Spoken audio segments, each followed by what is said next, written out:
کا محتاج نہ بنانا، اے اللہ نہ چارپائی کا، نہ بیڈ کا، نہ بندے کا، نہ ویل چیئر کا محتاج کرنا، اے اللہ اپنی زمین پر کبھی سجدے سے بھی محروم نہ کرنا، اے اللہ ہمیں زندگی بھر نماز میں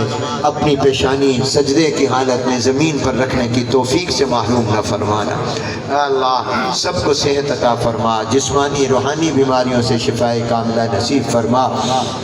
اے اللہ سب کے ایمان میں، اولاد میں، رزق میں، اعمال میں برکت عطا فرما، سب کے جان میں، زندگی میں برکت عطا فرما، صحت عافیت ایمان کی سلامتی اور نیک اعمال کے ساتھ اے اللہ سب کو لمبی زندگی عطا فرما، اے اللہ اس اجتماع کے مردوں کو، عورتوں کو قبول فرما، بوڑھوں کو، جوانوں، بچوں کو قبول فرما، اے اللہ جو بچے قرآن کے حافظ ہوئے ان کے قرآن کے حافظ ہونے کی برکت سے ہم سب پر نظر رحمت فرما، ان کے طفیل میں ہم سب پر رحمتیں فرما، اے اللہ ان کے والدین کے لیے دنیا اور آخرت میں اس کو عزت کا اور سعادتوں کا سبب بنا، اے اللہ ان کے اساتذہ کو قبول فرما، ان کے مدرسے کو قبول فرما، اور جس جس نے اس مدرسے کا تعاون کیا اور ان بچوں کے حافظ بننے میں حصہ ملایا، جس طرح بھی ملایا، اے اللہ ان بچوں کو ان سب کے لیے صدقہ جاریہ بنا، ماں باپ کے لیے، اساتذہ کے لیے، مدرسے کے متعلقین، معاونین کے لیے اور ہم سب کے لیے ان کو صدقہ جاریہ بنا، ہر حافظ کو قرآن کی قدر کرنے والا بنا،